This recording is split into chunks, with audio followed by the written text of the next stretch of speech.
Une fois que votre compte est créé et que vous avez accès au menu utilisateur, on a ici les télescopes qui vous sont disponibles, qui sont en vert. Il peut arriver parfois qu'il y a des petits problèmes à se connecter. Euh, Dans ce temps-là, il faut réessayer plus tard des choses bizarres. Le T3, ça, il n'y a pas de problème, mais le T20, j'ai essayé de me connecter. Ça ne voulait pas. Des fois, ça veut, des fois, ça veut pas. Mais le T3, ça, il n'y a pas de problème.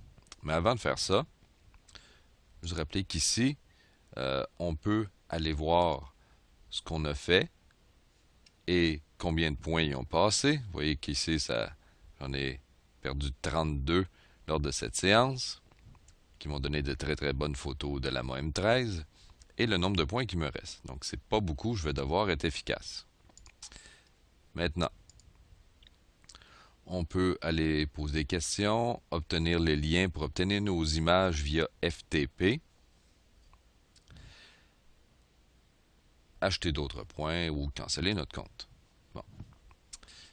Maintenant, je l'ai dit, le T3, c'est celui qui est le plus abordable.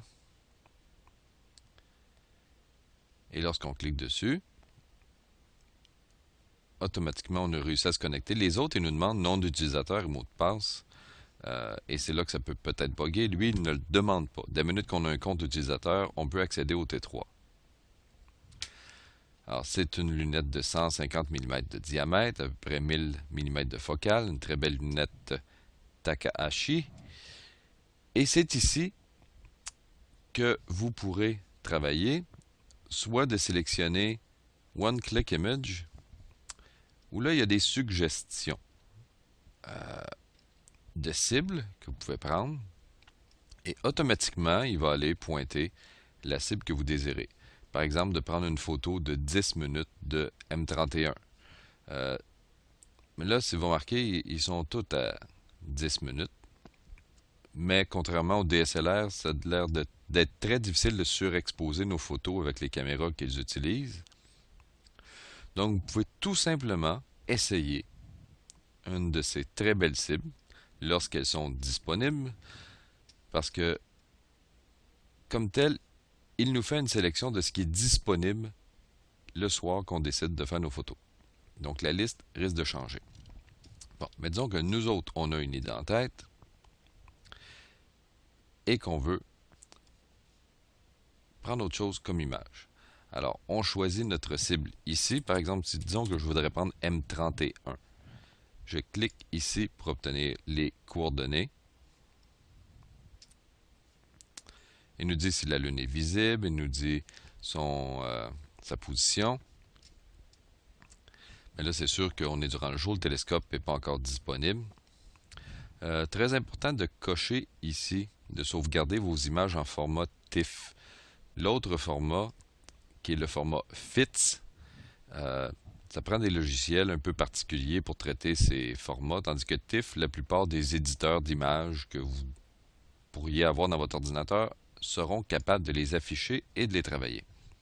Et aussi de cocher de se déconnecter automatiquement lorsque l'image est terminée. On peut y aller aussi par numéro NGC. Donc, c'est à vous de connaître le nom exact de votre cible.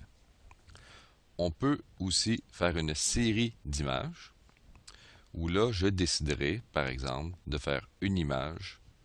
Là, pour le T3, c'est une caméra couleur et je vous recommande de ne pas aller jouer avec ces paramètres. Ça, c'est pour les caméras monochromes qu'on peut changer ce qu'on appelle le binning. C'est un petit peu plus compliqué. Donc, une photo couleur de 600 secondes et je pourrais dire une photo de 300. Et ne pas faire de photos d'autres durées. Alors, il faut bien calculer combien de temps on va prendre de photos selon le nombre de points qui nous reste. Encore là, de cocher que vous allez vouloir les fichiers en format TIFF, de se déconnecter lorsque vous avez fini, et lorsque votre plan est prêt et que le télescope est disponible, ben vous cliquez sur Acquire Images et si le télescope est disponible, c'est à vous, vous allez pouvoir voir tout le processus de la prise d'image.